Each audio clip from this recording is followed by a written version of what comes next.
Hello and welcome to this, the 12th episode of the Forrin Podcast, coming at you in 4K.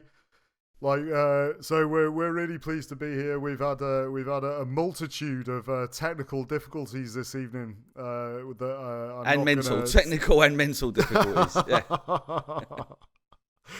But we're here and we are sort of live. In fact, we're not live at all. We're being recorded. My name is Patrick Garrett.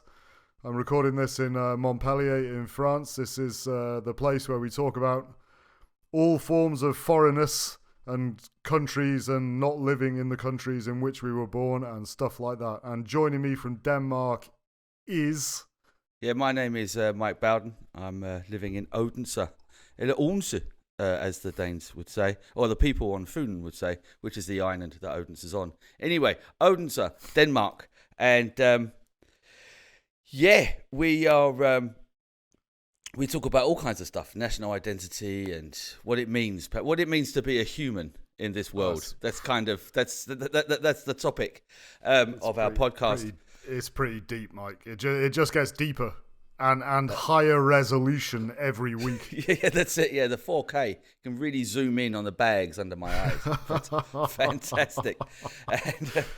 And last week we had a really great podcast about thinking and having different personalities in different languages. That's right. As a kind of a hidden sort of a surreptitious plug, I put a video up relating to that. Actually, from I got sent a reel from the BBC World Service by Katrina, who is the one who asked the question about us thinking and being different people in different languages and everything else.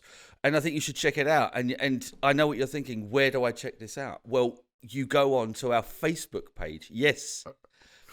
Old white men on Facebook. That is where you want to be. So, and the Facebook page is basically Forrin Podcast.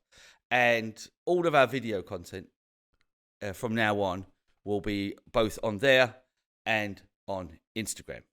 So please go on and go into Facebook if you still use it, and Forrin Podcast, like our page, like that video. It's actually really, really interesting. It's actually about how kind of your mother tongue means that you think with more emotion, and how maybe when you translate, when you speak your second language, you are more rational.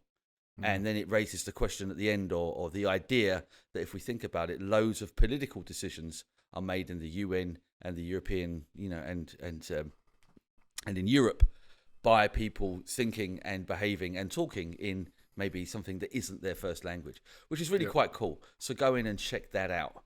But more importantly, like the Facebook page, follow it, share everything that we do on every account that you have. Like and subscribe, Mike. Always. We should actually start calling our listeners guys. That's what you do on YouTube. Everyone, hi guys. Hi guys. Hi guys. Hi guys. This is the Forrin Podcast. It's us again. It's the Forrin Podcast. Yeah. So this week, moving on, we are going to be answering an email from this woman that keeps mailing us called Aid. Yeah. Thanks, Aid. Hi, Aid. Hi, Aid, who's my mum. And she says, hello, Pat and Mike. This is pure nepotism, by the way. Just sorry. This is just all this stuff about nepo babies and stuff. This is quite a big one. So I think this is going to take up most of the episode. So we have, hello, Pat and Mike. Wasn't there a double act in P.G. Wodehouse books called that? I still don't know. I enjoyed the question and answer session in your last podcast. That was the podcast before that one, actually. So here's another question. Perhaps you feel that you no longer have a national identity. Do you feel you have a cultural identity? Warmest and fondest, Aid. There's a long answer and a short answer to that. There are many answers to that question. Yeah, the short answer is yes. Next question. Well, let's go. You go, Mike. You go. Let's see it. So, I'm from London, innit? I'm from London, mate. So, I think coming from London is has its own cultural identity. But I'm sure that most people, from no matter where they're from, have some kind of, even when I started the episode, I said, I'm living in Odense. because that's the kind of the way that the people who live on the island that Odense's on pronounce it. And that is kind of its own culture within Denmark, right? So Denmark also has lots of different cultural identities. So I suppose that I would say that I'm very typically in the way that I speak, and perhaps even the way that I act. I'm very typically from London. I think I remember in the interview I did with Stacey, if you haven't checked that out, I think it's episode 9.5. But anyway, interview with Stacey, he says, and he's from somewhere else in England, and he said, well, you're from London, and he didn't mean it in a negative way, but he says you're like rather large, in kind of just the way that I speak, the way that I kind of, the way that I kind of am. So I suppose that is a kind of cultural identity. Do you really subscribe to that idea that because you grew up in London, that you actually are a certain way because of that? I think it would. I think being the social scientist that I am, Pat. No, but I mean, it's social inheritance, social capital, as by the there's a term called habitus. There's a French guy called Pierre Bourdieu, who had the idea of social capital, economic capital, and cultural capital, and that all those things together. Very short. Cultural capital is like your education, and maybe how well travelled you are, and economic capital is obviously how much money maybe you have, but again, it's more about money giving you options, not just the size of your bank account. And there's also social capital, and social capital is your network. But it's more growing up, so it's more your parents anyway, but it doesn't matter. And all these things go together to make something called habitus. And habitus is basically, it's the way you walk, it's the way you talk, it's your taste in clothes, taste in music, taste in everything.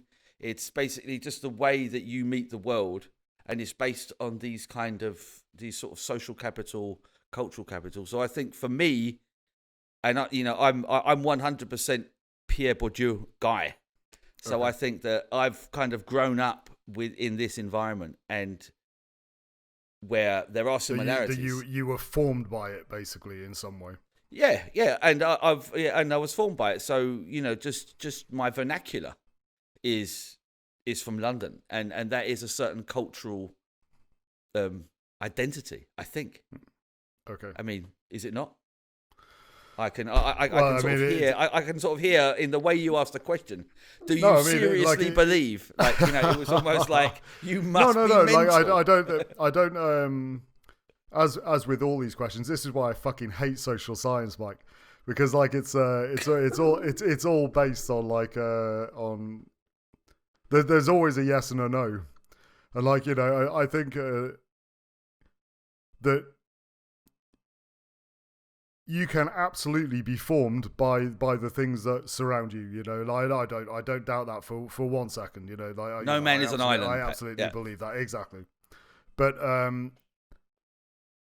the problem I have with the idea of cultural identity, and we did speak a little bit about the elephant in the room last episode, I believe, and how we should always try and ride that elephant, Mike.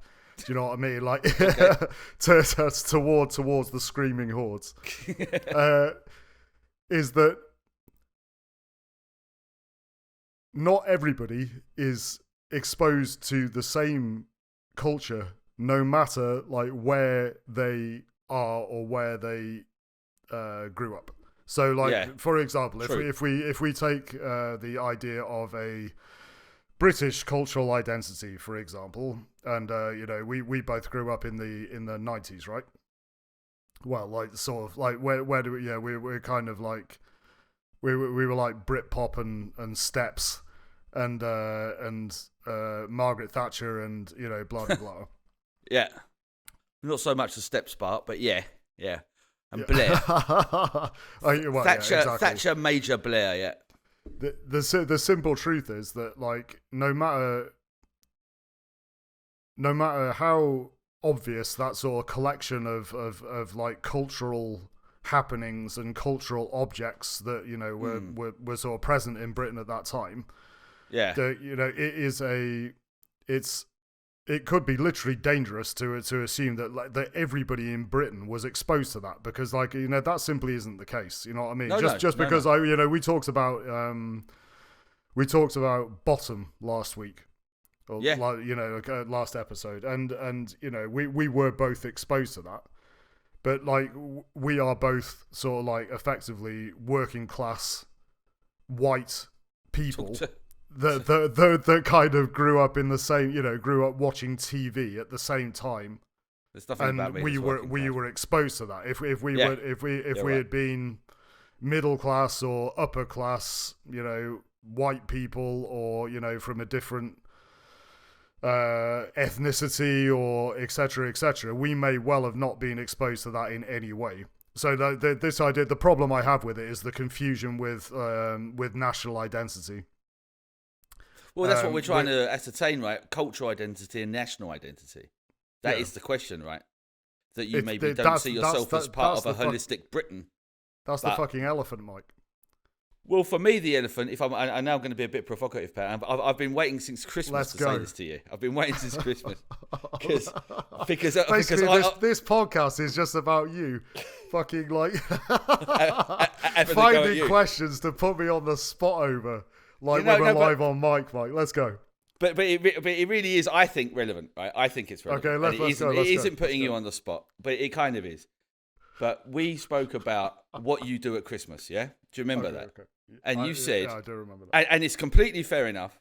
Mm-hmm. You said that because, obviously, your wife is English, and so you speak English, and French is only really something that relatively you've kind of grasped, but it's only something that's kind of like your life outside your house. Yeah. And so you celebrated a British Christmas.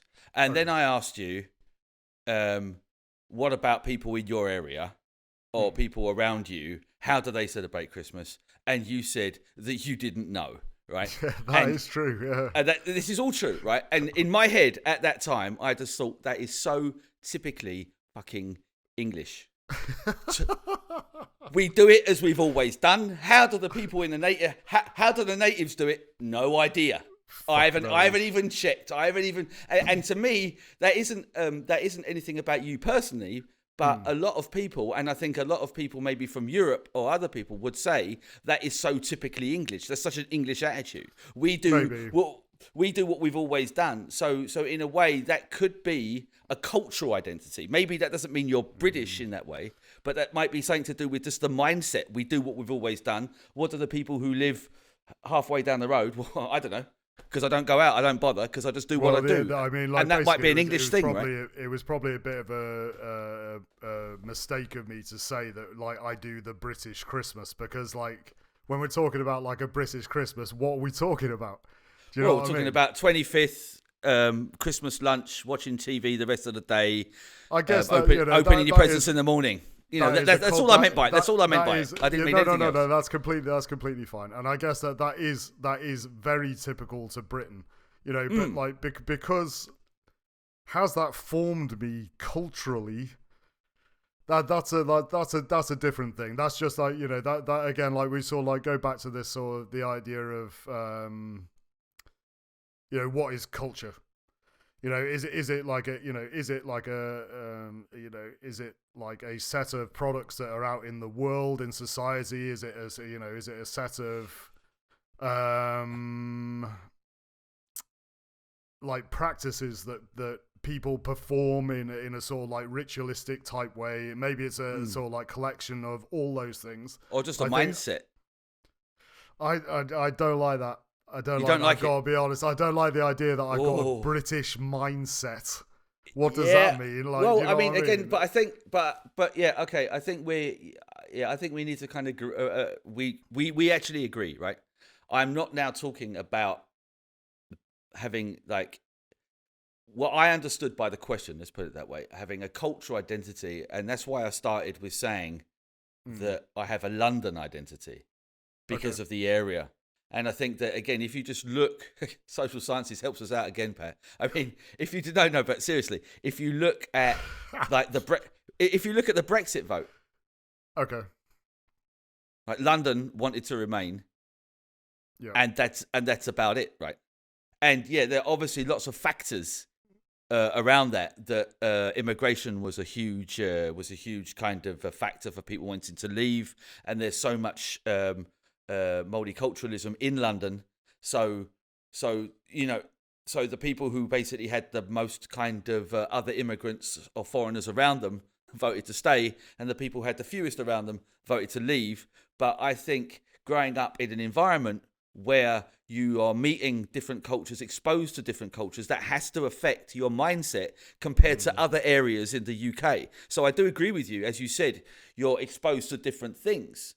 But I think that, as you can see, just on the Brexit vote map, London really stuck out from almost the rest of the country. And also, without getting too political again, if a lot of it, especially the north of England, they voted to leave Europe because they wanted to punish London. And I remember I actually saw, it was a Danish program again about Brexit, but it is relevant.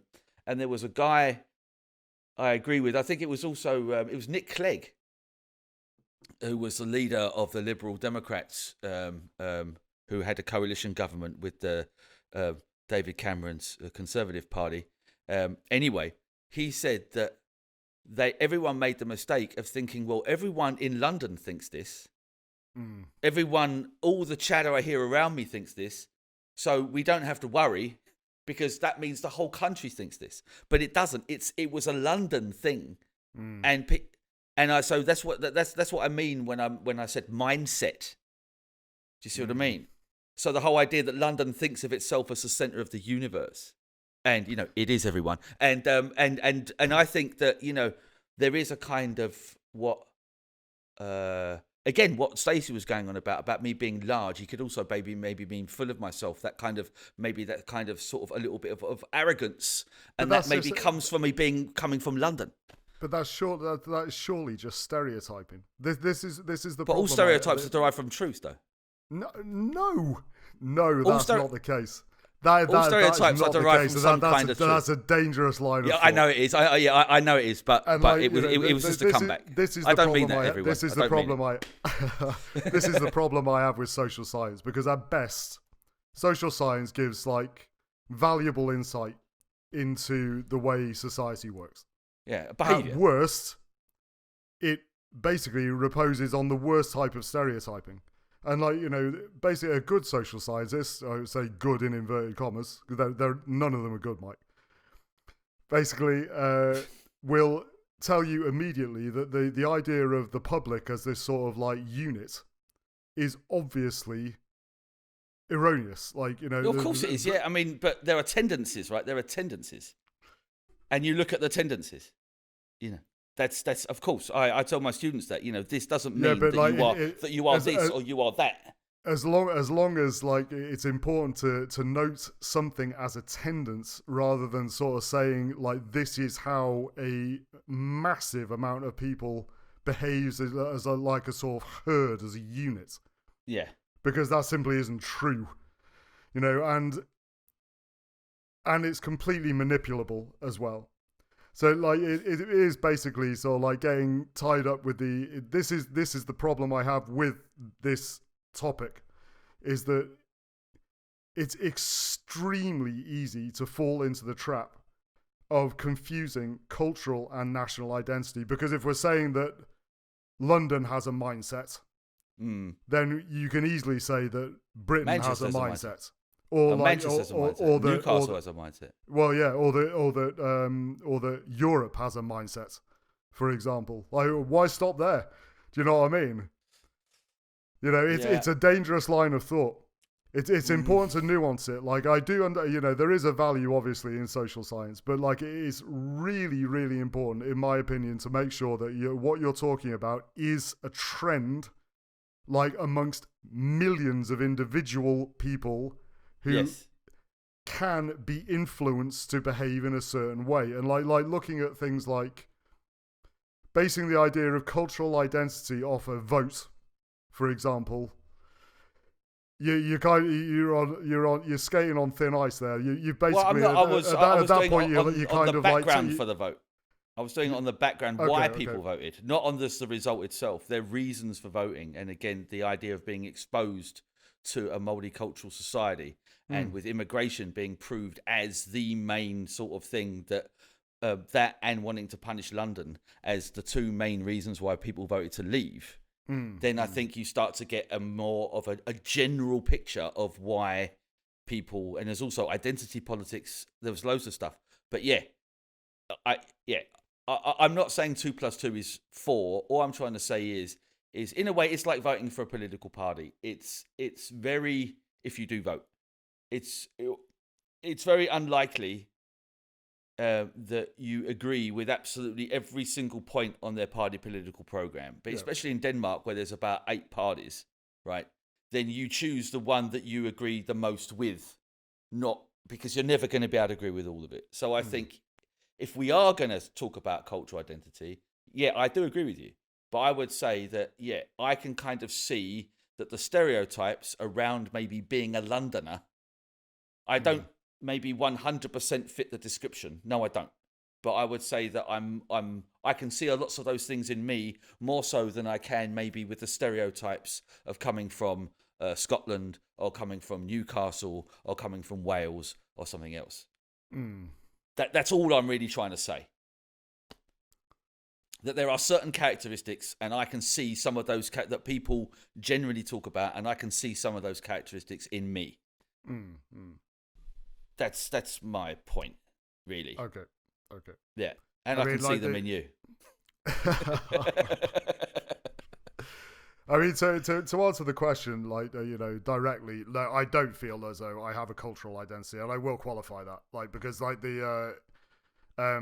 in the same way, I consider myself to be an individual. Was I formed by the culture I grew up in? I'm not sure, man. I don't know. It's a extremely complicated question, that, and it's just to go, okay, well, yes, I'm Welsh, for example. I mean, am I? But you didn't live there though, did you? Were you brought up in Wales? You weren't, were you? I was born in England. I'm fucking English, Mike. Do you know what I mean? I was born in England, and then my mum and dad moved to Wales when I was 3. But my blood was always English, Mike. You said the other day on the other podcast that I remember, because I made that reel of it, that you were brought up in, and you mentioned a town. Do you remember what town was that? You mentioned a city, and I put a picture up on a reel. When you said national identity, Mike, is a lie. Do you remember that speech you went on? I think I said it was a fiction. Actually, it's a fiction. That's it. That's and right. Then, and then you said you were brought up in, and what was the town? Oh, it was a city.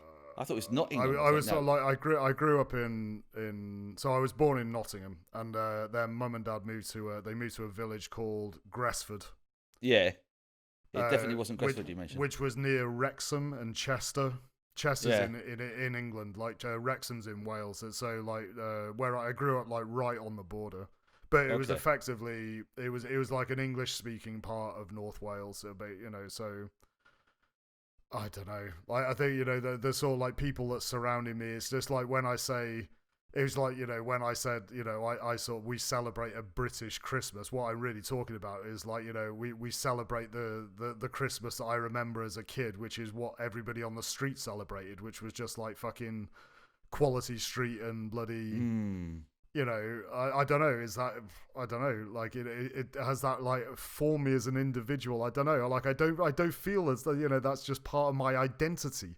Do you know what I mean? I think what it really boils down to is what do we mean when we say identity? What is that? Do you know what I mean? And it's if we're sort of splitting, if the question is sort of this split between national and cultural identity.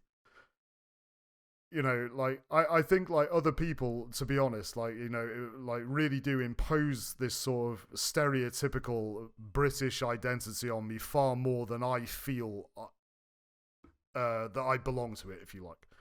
I don't feel British in any way. I don't kind of You know, I don't feel You've made as that though, clear several times. No, I know, but like, you know, it's important to me because like it's Yeah. you know, That's why we're doing this. I don't feel as though like, you know, do I have a specific cultural identity?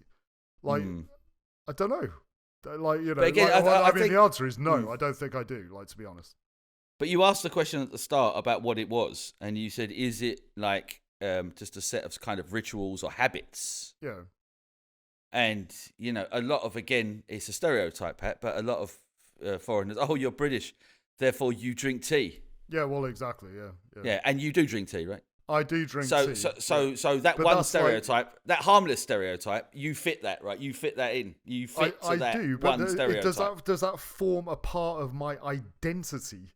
Like, really, as an individual, just because I drink tea and I was surrounded by people that drink tea, and like, you know, everyone I knew fucking drank tea. Yeah. Do you know what I mean? Does that make me you know, does that like fulfill part of my identity as a tea drinker?